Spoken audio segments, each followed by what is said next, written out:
Hello guys, bienvenue chez Ladoa. It's about everything. Et cette fois-ci, on va s'intéresser ensemble à une petite partie, un témoignage d'une certaine personne parce que ça semble revenir. Et semblerait-il que l'équipe de la défense, oui, à cause de cette partie-là, ça peut annuler tout le procès. Parce que tu ne peux pas mentir sous serment. Et cette personne-là, il commence à aller voir que, mais elle a menti. On parle d'une certaine Brianna Bonpland. Bonpland ou Brianna. On va juste la dire Brianna. J'ai envie de dire la fausse alliée de Cassie. Parce que, tu sais, qui s'est présentée comme étant l'amie de Cassie. Je suis la girl, je suis là pour t'aider, pour te supporter. Mais où était-elle là plutôt pour ses propres intérêts? Faites attention à votre entourage. Souvent, l'entourage que vous avez est la raison de votre réalité. Qu'est-ce que vous avez? Vous voyez qu'il y a des malédictions dans votre vie, les portes se ferment. Il y a plein de choses qui devaient arriver, mais ça n'arrive pas. Vous ne comprenez pas pourquoi. Regardez votre entourage. Donc, aujourd'hui, on va donc décoder ensemble un moment de ce procès de Diddy, surtout le témoignage de Brianna Bonpland, qui elle, justement, elle est accusée actuellement d'avoir menti à la cour, ce qui pourrait tout faire tomber, parce que c'est grave. Tu peux pas, quand on arrive devant la cour, je jure de dire de la déclaration de dire la vérité, tu ne peux pas mentir. C'est pour ça que c'est sérieux. Tu peux pas être dans le je ne sais pas. Mieux vaut dire je ne suis pas sûre, mais de affirmer des choses peut te créer des problèmes. Et je pense qu'elle était très au courant de ça parce que c'est la première chose qu'ils te disent, que tu ne peux pas mentir à la cour. Et tant qu'à mentir, mieux vaut ne rien dire du tout. It's about everything. On regarde le tout.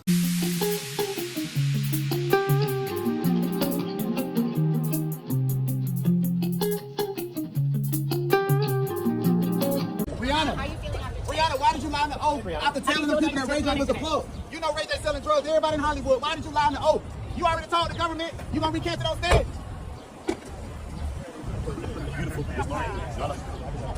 Donc, qui est justement Brianna Bonpland?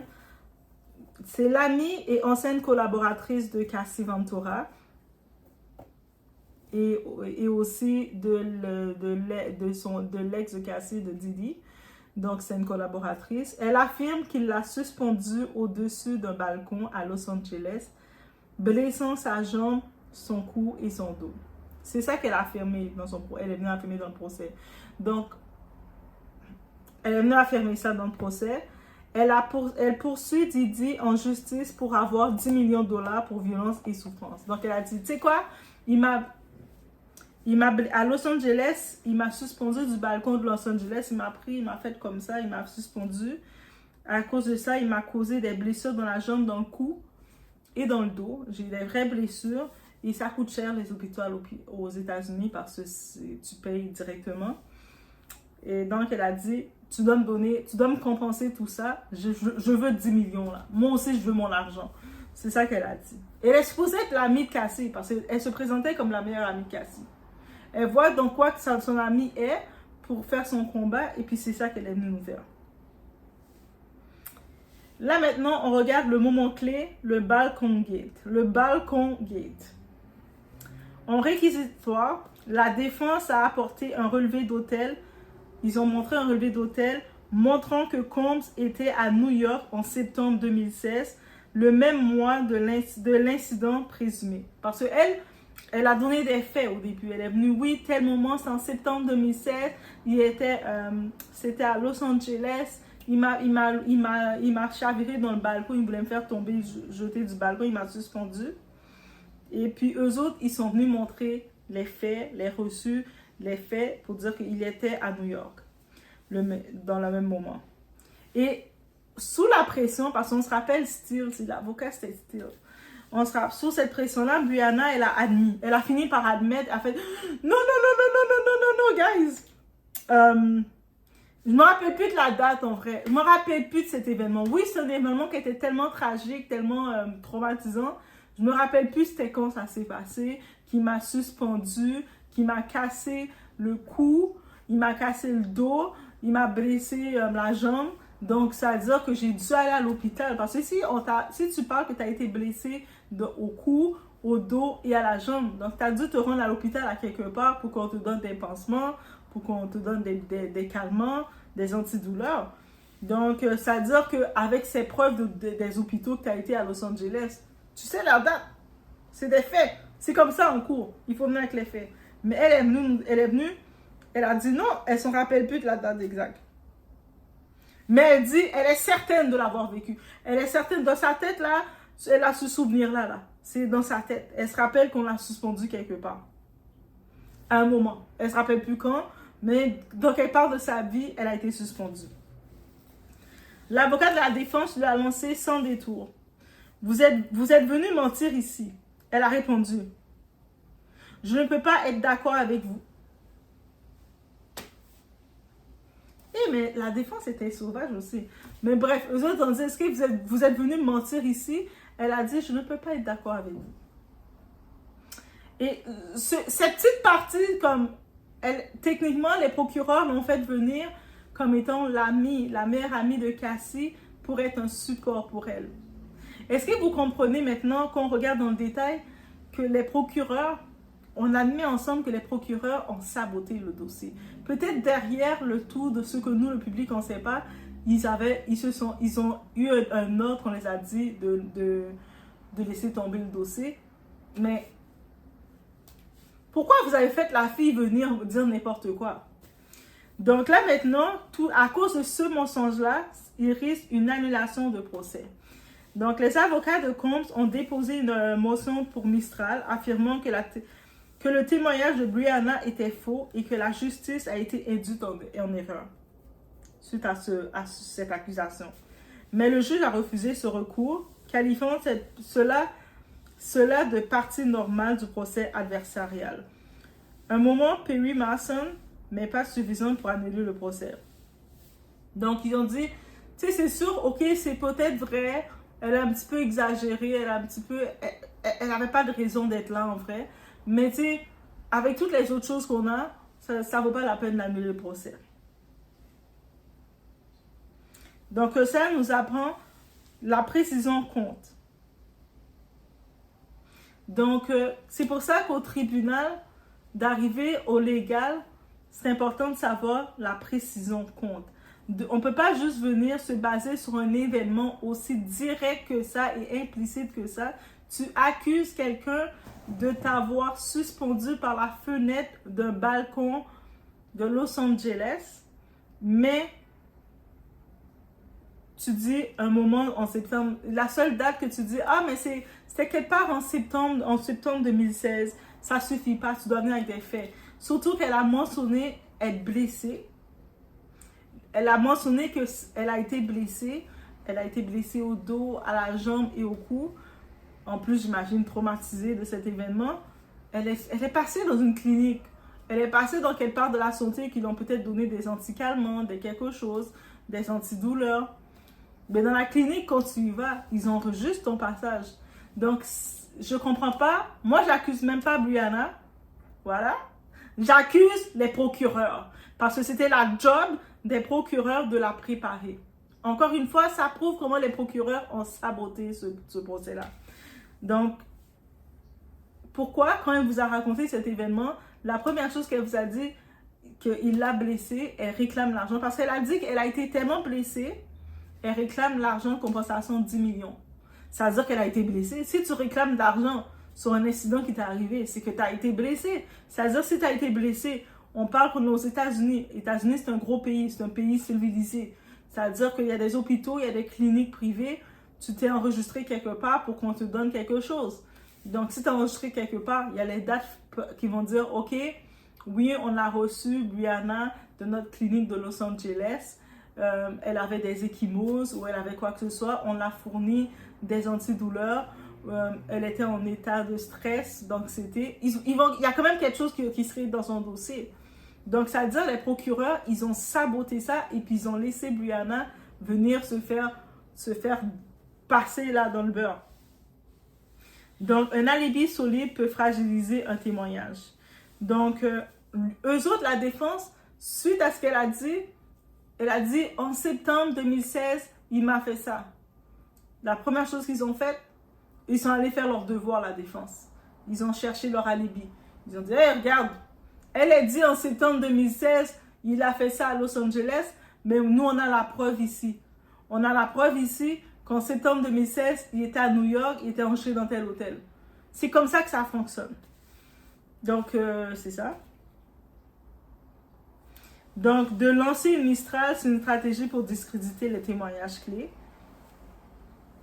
Mais bien entendu, un seul témoignage ne va pas suffire à faire tomber tout un procès. Donc, c'est pour ça qu'ils ont refusé le Mistral. Parce qu'ils ont dit, au-delà de toutes les autres, c'était Brianna avec cette histoire de balcon qui n'a pas passé. Il y en a d'autres aussi qui semblaient nébuleux, mais Brianna, c'était trop gros. Mais moi, je dis encore une fois, elle n'a pas été préparée. Et encore une fois, le cas de Brianna Bongalon illustre le danger de témoigner sans preuve précise. Même sincère, un souvenir flou peut être exploité pour faire vaciller un procès. Alors, si tu es appelé comme témoin un jour, renseigne-toi à fond. Parce qu'en justice, chaque détail compte. C'est la différence. C'est-à-dire, même si vous pouvez être là comme ça, vous avez un ami, vous êtes témoin de quelque chose, on vous appelle à venir à la barre, à venir témoigner. Vous ne pouvez pas venir à la barre avec des... Moi, je pense que quand j'étais venue, je ne me rappelle plus si c'était le matin ou c'était le soir, mais c'est dans une journée de la semaine avant mes vacances. Et puis, c'est trop vague. Ils veulent des faits. C'est-à-dire que vous devez venir avec des faits, de dire, OK, je me rappelle que l'événement a eu lieu, même si tu ne peux pas confirmer, ta mémoire ne peut pas confirmer le jour précis, mais les procureurs devaient la préparer pendant qu'elle a raconté son témoignage, et les procureurs devaient dire, nous sommes allés chercher comme dans la clinique de Los Angeles, nous avons en effet, la clinique vous a enregistré que vous êtes venu les voir parce qu'il y avait des ecchymoses et vous avez eu un choc nerveux suite à cette expérience-là pour coopérer. Donc, au moins, ils auraient eu un backup et là, maintenant, ils peuvent se baser sur la date. La visite à la clinique a été faite, par exemple, en octobre. Tu sais, c'est possible, oui, ça a eu lieu, mais ça a eu lieu en octobre. Mais elle, dans sa tête, elle ne se rappelle plus si c'est en 2016 en plus. 2016, on se rappelle-tu qu'est-ce qu'on vraiment a fait? C'est sûr que oui, surtout c'est un événement tragique, choquant. Si quelqu'un t'a suspendu d'un balcon, ça reste dans ton cerveau, tu as peur des balcons à partir de là. Mais, encore une fois, qu'est-ce qu'on constate? Les procureurs, ils ont saboté le procès, leur propre procès. Donc, en effet, l'intervention de Brianna dans le procès de Didier a été une controverse. Il a été une controverse complètement, que ce soit pour la défense, mais aussi pour Cassie. Cassie, à la base, était son ex-meilleure amie. Parce qu'aux dernières nouvelles, ils ne sont plus amis, mais ça arrive. À l'âge adulte, là, est-ce qu'on a encore nos meilleures amies qu'on avait quand on était gamine? Non. En 2016, est-ce qu'elle était gamine? Bah, ça fait quelques années de ça. Mais est-ce qu'on a encore, dans le temps où on est, est-ce que le terme meilleure amie, on a encore? Donc, c'est sûr, chacun a fait leur chemin.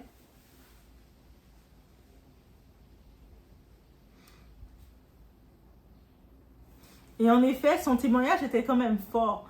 Quand de parler, de faire l'accusation, Didier m'a soulevé au-dessus du balcon de l'appartement de Cassie en 2016. En plus, elle a donné les lieux. Donc, l'affaire qui a encore plus choqué, elle a même dit que c'était dans l'appartement de Cassie. Mais on se rappelle, quand Cassie avait témoigné, Cassie a dit « Je ne me rappelle pas de cet événement ». Cassie, est-ce que...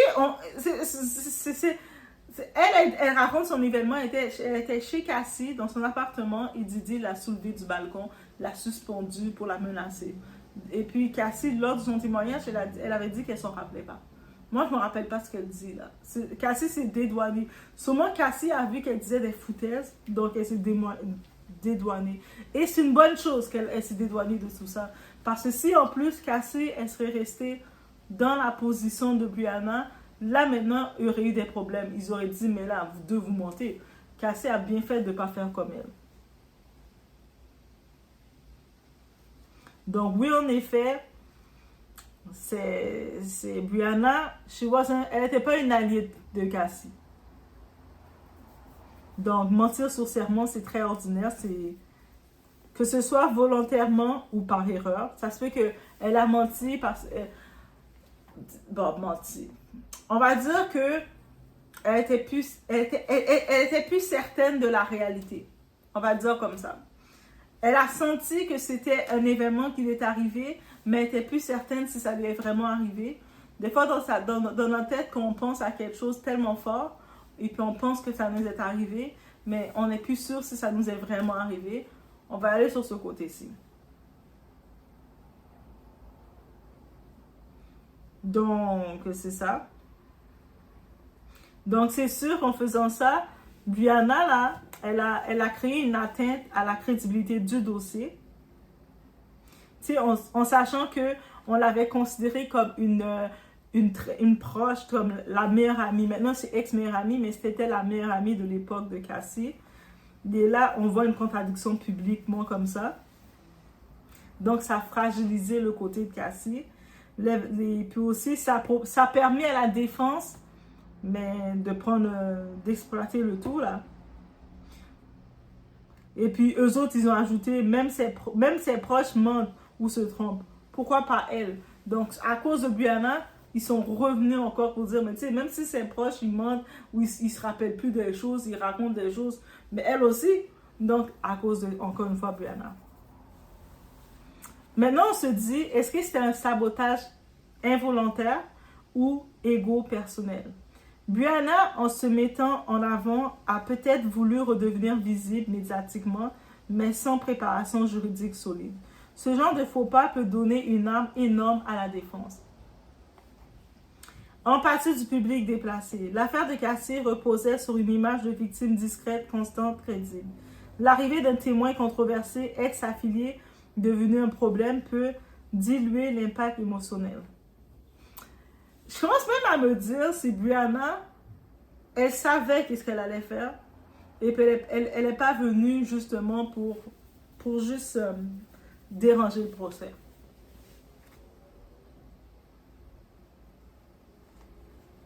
Donc oui, elle a saboté, elle est venue saboter le tout. Elle fait partie de ceux qui ont saboté le tout. Je sais que beaucoup de personnes étaient dures contre Jane en disant que Jane sabotait, mais moi je trouve qu'au contraire, tu regardes les deux témoignages qu'on a pris en compte pour la décision, c'est Cassie et Jane. Mais Brianna, je trouve que quand on doit vraiment s'attaquer à quelqu'un, ben s'attaquer, encore une fois, on va pas dire les gros mots, mais si on doit vraiment pointer du doigt quelqu'un, c'est des personnes comme Brianna. Je trouve que Brianna, elle n'était pas venue avec des bonnes intentions. Vous savez, le genre de personne que vous avez considérée comme une amie, jusqu'à ce que vous vous rendez compte que cette personne-là était jalouse de vous, avait des mauvaises intentions pour vous. Elle me donne ce vibe-là. Donc, oui. Aussi, j'avais vu aussi des appels que certains disaient que la défense allait faire annuler le procès. La demande d'annulation de Mistral avait été faite, mais ça avait été refusé par le juge, dans tous les cas. Donc, la décision a été rendue.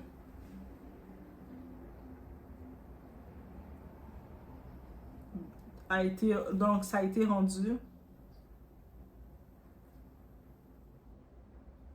Et si on regarde un petit peu les définitions légales, c'est quoi que ça veut dire une annulation de procès ou une mistriale?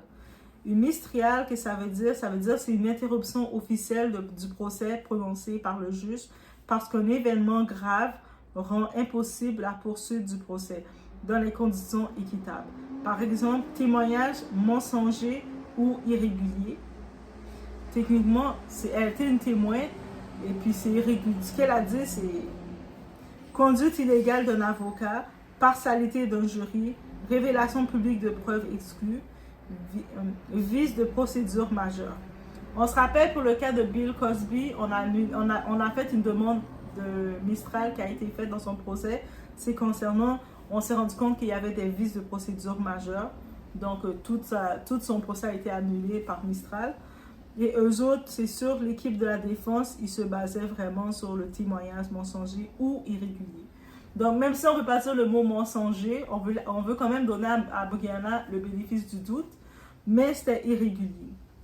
Moi, de ce côté-ci, j'accuse les procureurs parce qu'ils n'ont pas préparé leur personne. Parce que, il faut comprendre, c'était les procureurs contre Didi.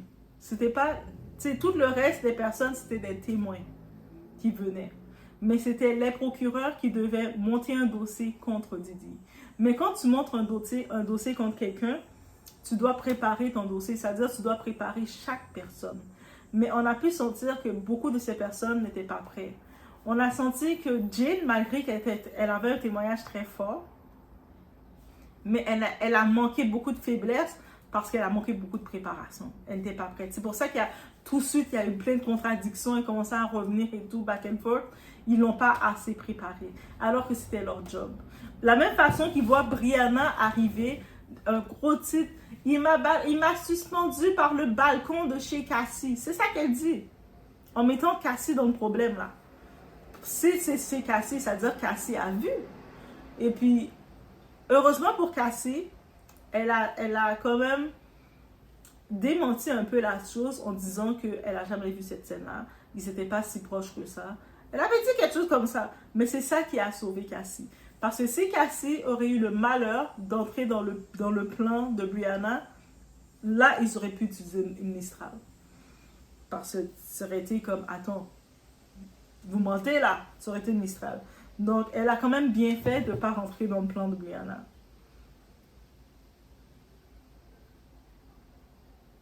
Donc, les conséquences que ce qui peut arriver s'il y a une annulation ou une Mistral, mais ça veut dire que ça va demander un nouveau jury. Donc, plus d'argent des contribuables à dépenser, des nouveaux débats. Donc, il va tout falloir avoir des nouveaux débats, une nouvelle instruction. Ce qui ça veut dire en gros, perte de temps, double dépense, fatigue pour les victimes. C'est-à-dire les victimes ont déjà dû venir éprouver, venir faire tout ça. On doit tout recommencer la procédure. C'est pour ça qu'habituellement, quand il y a un mistral, on annule tout.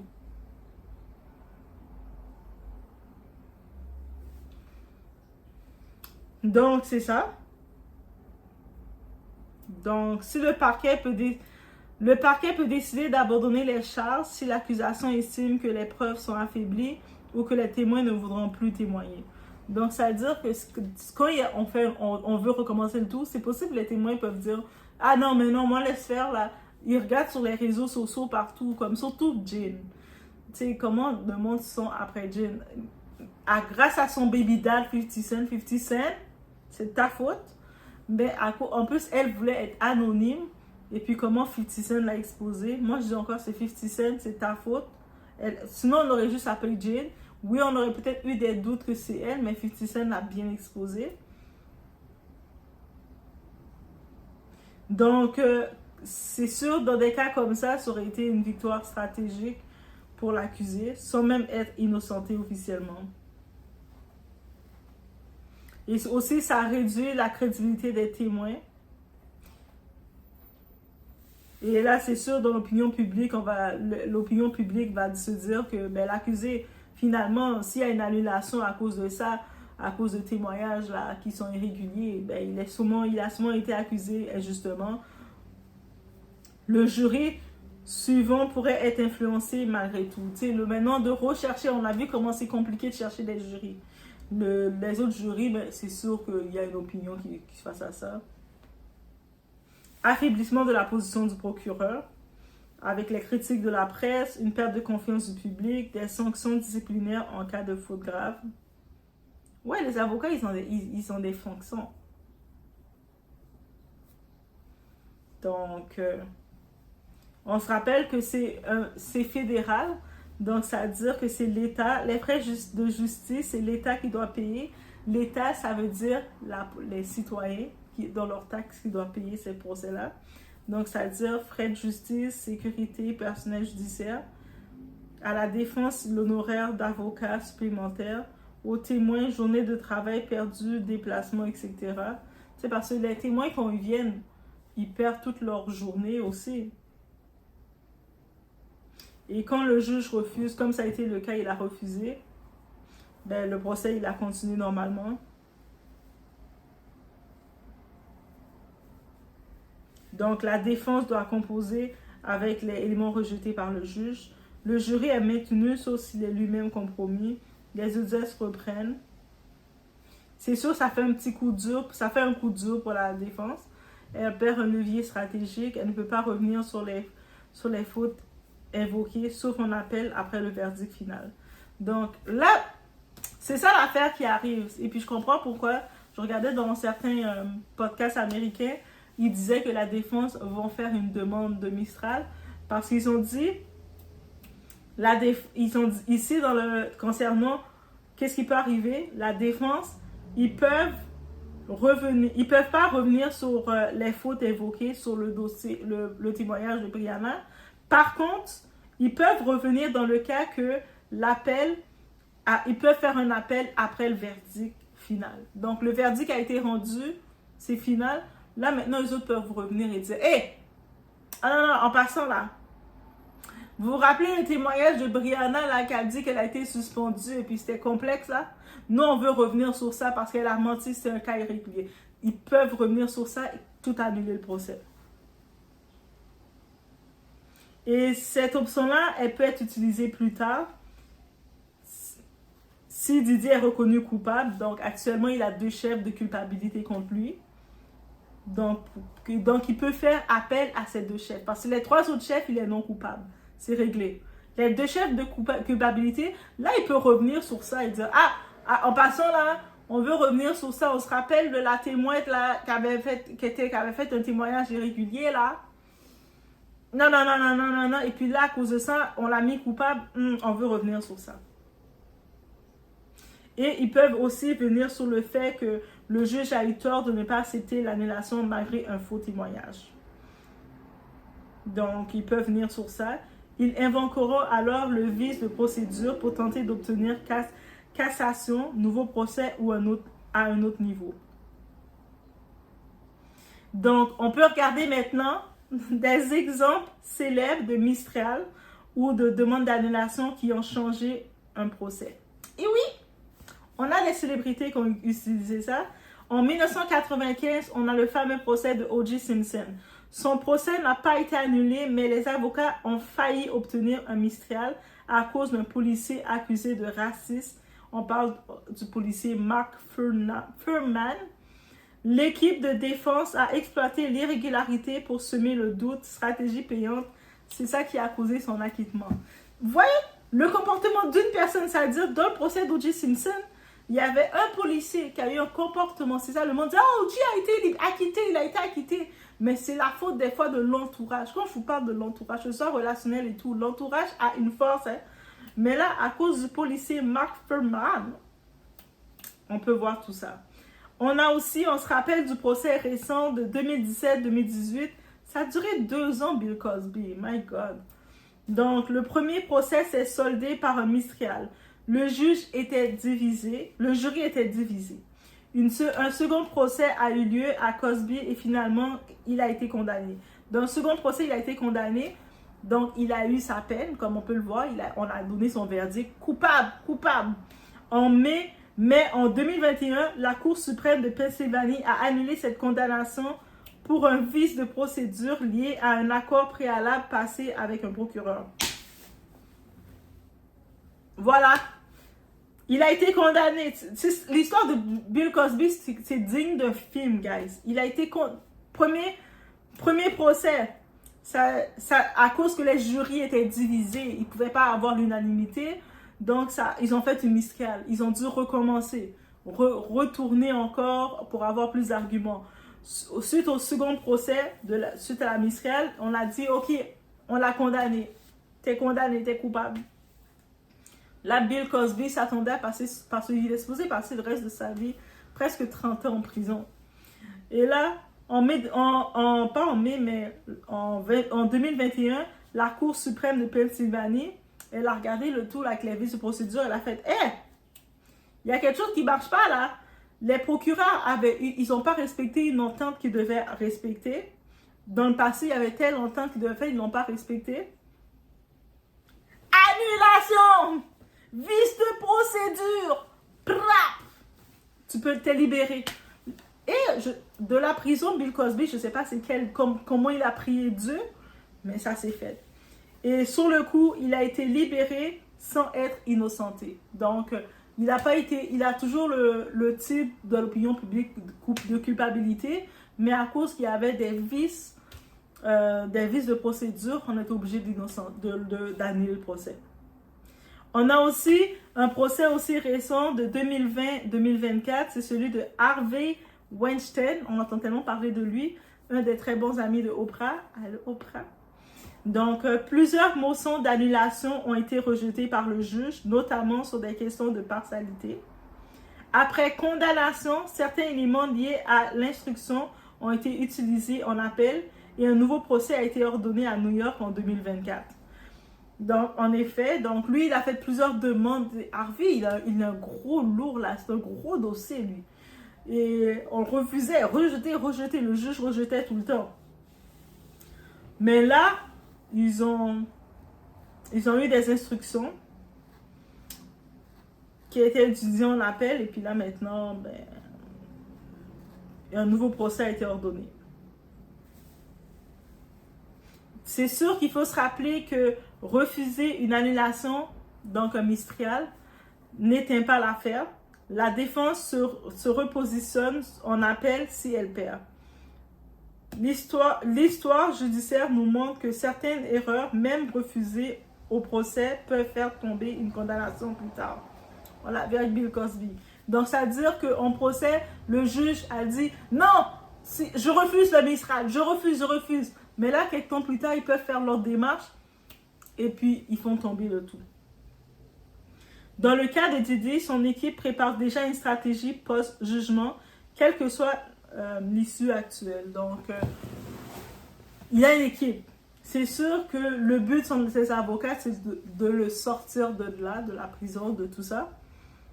Et donc, ils vont utiliser leurs moyens, leurs forces. Et puis là, maintenant, à cause de Brianna, j'ai envie de dire, il y a la porte ouverte sur ça. C'est-à-dire que des fois, c'est facile de dire « Ah, mais tu comprends pas tu suis pas le procès, toi, tu comprends rien du procès. Ah, mais tu comprends pas, t'as pas vu le témoignage. » Mais moi, il faut aussi maintenant regarder du point de vue juridique, du point de vue légal, de regarder tous les autres termes, comment ça fonctionne, et de se dire qu'on n'est pas dans des témoignages Storytime en ligne. On est dans les chaînes de Storytime. Laisse-moi raconter ma version, mes émotions. Du côté juridique, légal, devant le procès, il y a des procédures qui doivent être faites, il y a qui peuvent être faites, il y a des détails qui peuvent être faits, il y a des manquements qui peuvent coûter cher. On l'a vu. O.J. Simpson, c'est un policier, Mark machin chouette, qui a eu un comportement raciste dans le truc, et eux autres, ils étaient prêts à utiliser le mistral, mais en même temps, ça a mis tellement de la pression. On a dit, il est victime de racisme, on a tout acquitté. On a dit, on ne rentre pas dedans, on l'acquitte complètement. Au moins, c'est ça qui a été bon pour O.J. Simpson. Il a eu au moins le résultat de non-culpabilité, non coupable. Pour le cas de Bill Cosby, techniquement, par la loi, il est toujours coupable. Mais c'est juste qu'on a dû annuler son procès à cause de vice de procédure. Donc, il rentrait en prison pour rester en prison. Et puis, suite à ça, on le fait ressortir de prison parce qu'on a dit, il y a eu un vice de procédure. Parce que c'est comme ça la loi. Mais c'est sûr que quand on ne connaît pas ces petits détails-là, on va juste voir les grandes lignes. Mais c'est injuste, c'est parce qu'il y a de l'argent, parce qu'il y a beaucoup plus de termes et de lois que ça. Et puis, voilà. Et tous les termes que je vous dis, vous pouvez prendre le temps. Quand vous avez fini, vous allez vous-même regarder. Prenez même pas la peine de laisser les commentaires. Mais c'est pas vrai ce que tu dis. Tu mets juste au pause, tu vas taper mistral. Tu regardes c'est quoi un mistral dans le point de vue juridique. Tu vas taper annulation de procès, qu'est-ce que ça peut faire. Tu vas regarder le résultat du cas de O.J. Simpson, le cas de Harvey, quelque machin chouette. Tu vas regarder le cas de Bill Cosby. Bill Cosby, c'est tout récent en plus, c'est tout frais. On l'a vu sortir dans notre face. En plus, Bill Cosby, il avait une soixantaine de femmes qui ont défilé dans ce procès pour témoigner. C'était gros, là. C'est une soixantaine. Alors que les procureurs de Didi, ils sont juste allés chercher 2 femmes. Pourquoi ils ne sont pas... Techniquement, ils avaient 3 femmes qui devaient témoigner. Gina, elle est partie. Gina, elle a vu que les procureurs n'étaient pas sérieux. Je suis sûre que c'est ça qu'elle a vu. Elle a senti, non, eux autres ne sont pas sérieux. Elle a laissé tomber. Elle a dit, si moi je vais témoigner, je mets ma vie en danger. Ils ne me montrent pas qu'ils vont m'aider, ils vont me protéger plus que ça. Elle a sûrement pas senti le lien de confiance. Parce que Gina, elle assistait au procès. Elle regardait. Mais elle a pensé à sa protection. Est-ce qu'on peut l'en vouloir? Ah, mais elle aurait dû venir témoigner. Mais oui. Toi, tu n'as pas de famille, tu n'as pas de personne. Tu ne penses pas à ton après-procès. Bref. Mais par contre, Gina, si elle aurait témoigné, ça aurait changé peut-être la donne. Mais aussi, ça dépend comment les procureurs auraient fait. Mais encore une fois, qu'est-ce que vous pensez des faux alliés des entourages? Surtout de Brianna. Parce que Brianna, elle a fait quelque chose de mauvais là. Laissez-moi savoir. Qu'est-ce que vous en pensez?